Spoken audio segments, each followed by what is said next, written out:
With it being Pride Month, or really any day of the year that you're watching this outside of June, let's say, I wanted to examine a piece of entertainment that was slightly before my time, but useful in exploring issues and topics and stories of great import, and is gay.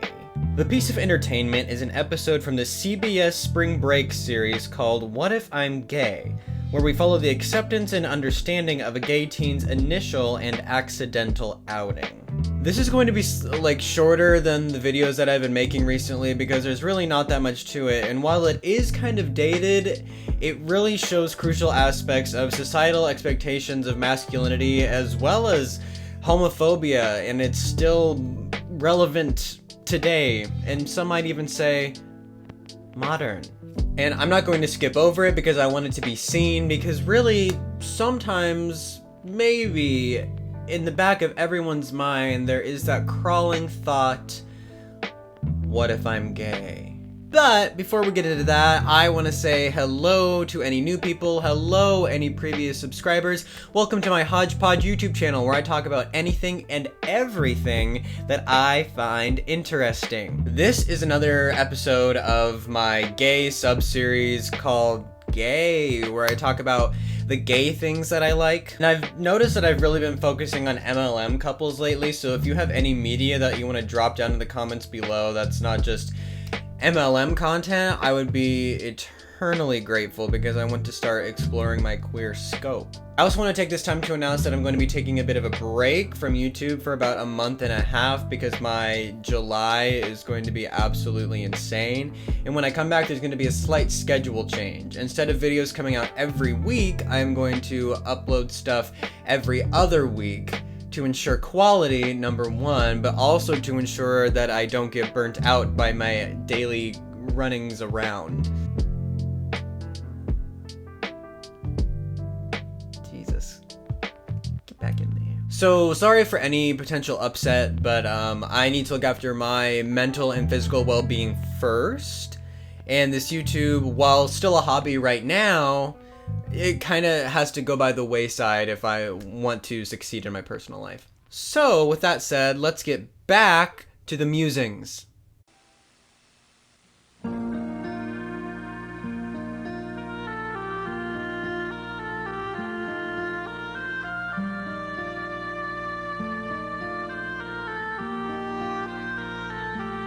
Okay, so this oboe is doing the most. So there's this group of friends, right? Here they are, having fun and bantering about a movie they just saw.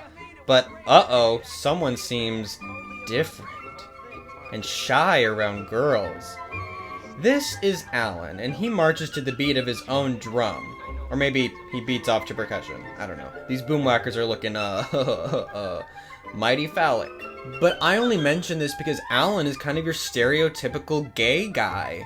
He likes anchovies, he can't talk to girls, doesn't even seem interested in them, listens to jazz, much to the chagrin of his friend Kirk. Hey! Find a rock station, will ya? Sick of that junk. That junk happens to be jazz, and it's been around a lot longer than rock and roll. I don't care what it is. Hey, why do you try so hard to be different, huh? I mean, your whole style, man, it's spooky. The other friend, Todd, is significantly more understanding, though. I need to feel useful. So what's the matter with you? I think you got that backwards. What's the matter with you? You always go ripping into your friends for no good reason? Todd's mom is sympathetic and tells Alan that perhaps he's just a late bloomer. Come on. Probably doing time, right? No, he was a late bloomer, that's all. And maybe he is. After all, the prettiest flowers always come late in the season. Me and those flowers have a lot in common. So we've established Alan as this gay teen who acts weird around girls, likes anchovies, listens to jazz when his friends like rock, and finds gay porn magazines in his friend's desk. Wait, what? Check this out. No, this is disgusting. What some guys will do for $1, huh? It's a real fag mag. Where'd you get it? I bought it. This fake out sent me straight to the stratosphere when I watched it for the first time, because Alan seems like the stereotypical gay guy. But they switched it to Todd as like a bait and switch kind of thing. Oh my god. And everything seems like relatively fine when his friends all find this stuff and he tries to cover it up. This will not last. Todd becomes defensive and aggressive towards his friends and girlfriend, and they start connecting the dots between the magazine and other events from his life. The next day, we find that Kirk is being increasingly standoffish about his friend and confronts him later. Hey, what's with you, man? You know, you've been acting really weird ever since we found that magazine in your room. Well, I told you where I got it. It's like all those muscle magazines and posters of guys with enormous bodies. They turn you on, don't they? You're nuts. Yeah, well, tell me it's not true. I don't have to listen to this. I can't believe this. I mean, not you. You were hiding a fag mag in your room, man. I saw it. Hearing the F slur really kind of hurts and rings in my ears today, but I've never really heard it used maliciously outside of a play script, but I'm not saying that it doesn't happen. I've heard plenty of people who say that it does, but it just, I don't know, it just is an ugly sounding word to me. Worried his friends will continue to abandon him, Todd severs his relationship slowly but surely, despite Alan's protests. I have an uncle who's gay. What? He's just 23 now, so So what are you telling me for? I'm old enough to remember how it was for him when he first told someone. See, Alan has this gay uncle and he remembers what it was like for him to come out. He was 19 when he came out of the closet. The family was shocked, embarrassed, all those things. They sent him to see a shrink to cure him. Didn't work. He'll always be gay. He lives with another man now. So what? Hey, Todd, I don't have all the answers, but one thing I do know is he's a lot better off now than when he tried to keep it a secret. This is an incredibly outstanding and mature viewpoint, and not even unbelievably so. The only upset so far in Todd's life is his friend Kirk, and that's because of, well, we'll get there. There are a lot of things that continue to spiral out of control, like Todd attempting to gauge his dad's feelings about gay people. You ever know anybody who was homosexual? What? Nah, just curious. Yeah, we taunted him, teased him, made endless jokes. Todd's girlfriend's confusion over their relationship.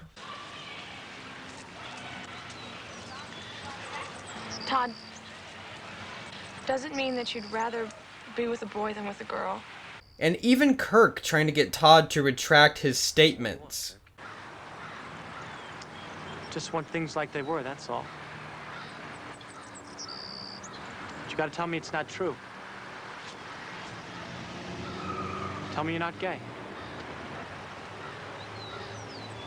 I'm not gay. All fruitless, though. But I do want to say a technical note about this episode. Most productions usually won't have like the lawnmower actually running, and there'll be like stuff going like around inside it to like look like it's like picking up stuff and pushing it out, and it won't be actually mowing, and you can kind of tell.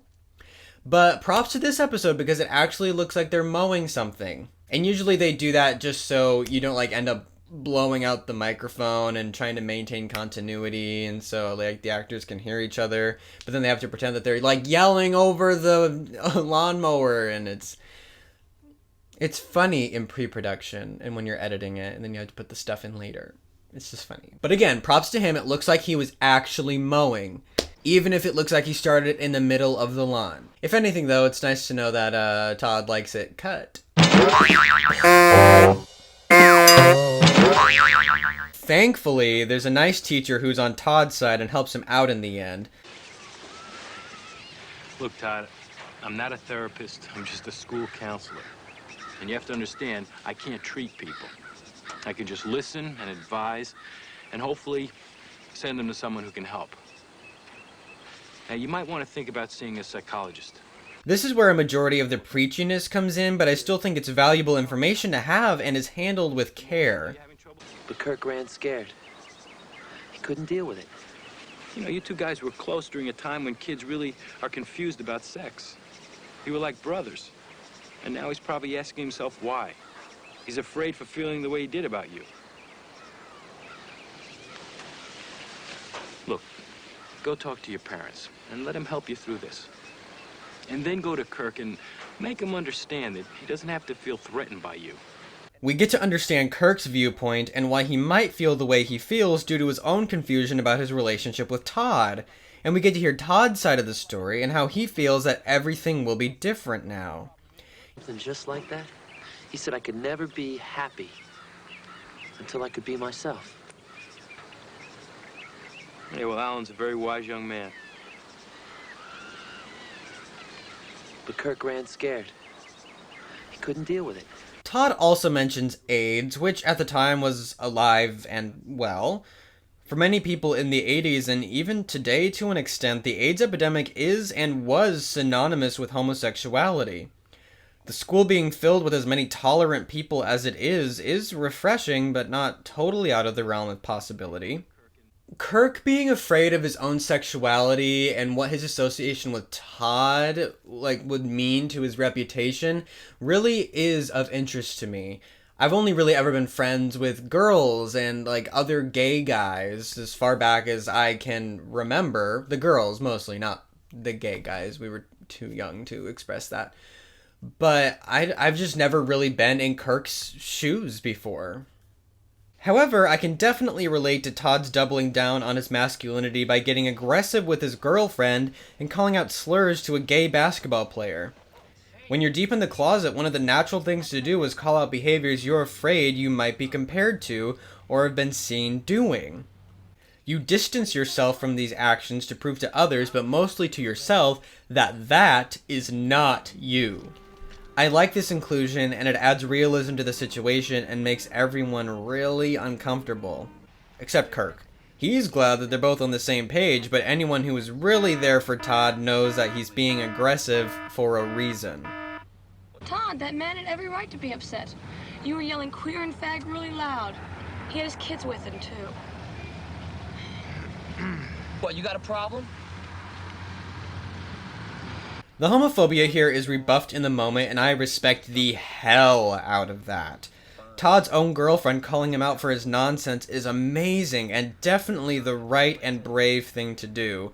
Todd doesn't need to be a Neanderthal to be a man, he just needs to be a reasonable human being who's able to step into someone else's shoes and see that they aren't an enemy or something to fear. That might be why my freshman year roommate is in jail, because he kept taking the shoe thing literally, and Alan has much less to lose when it comes to his reputation because Alan isn't the captain of the soccer team, nor is he the picture of an all-American boy. This is why the fake-out is particularly effective.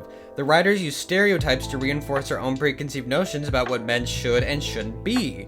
I really like that Alan is just allowed to be his weird self and not get punished for being how he is. Despite Kirk's jabs, Todd goes to bat for Alan.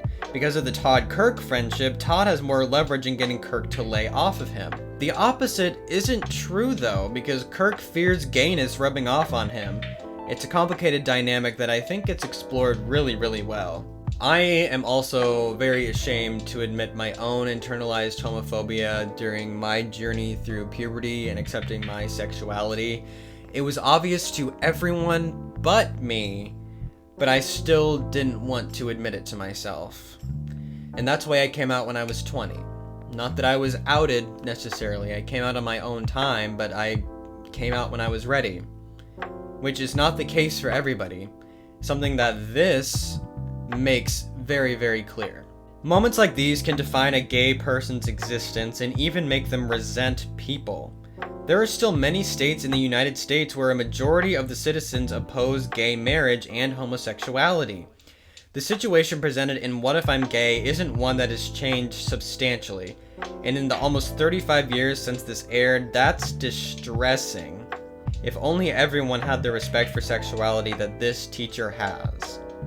Todd, if you are homosexual, it doesn't mean your life is over or you're condemned to some bleak, perverted existence. All it means is that you're going to be living a different lifestyle. And there's no reason it can't be very dignified and fulfilling. While the ending is a little hokey, Todd is able to make his speech totally uninterrupted and gets Kirk to even bend to his will a bit. Remember the little games that we played? We took our clothes off and experimented. You're not gay. You're straight as an arrow. And that's normal for you. And what I am is normal for me. Now, I'm not asking you to call what I am good. But don't call me sick or perverted, because there's a big difference. Now, life's gonna be hard enough, and I don't need old friends making it any harder. Who needs enemies? What If I'm Gay lends itself to a watch today, even if it's a one-time viewing. The discussions of homosexuality and homophobia and like everybody's mature viewpoint is a little cheesy, yeah, but like it's good for basics. And it's good to remind everybody that in your own special way, in your own time, always just be kind to people.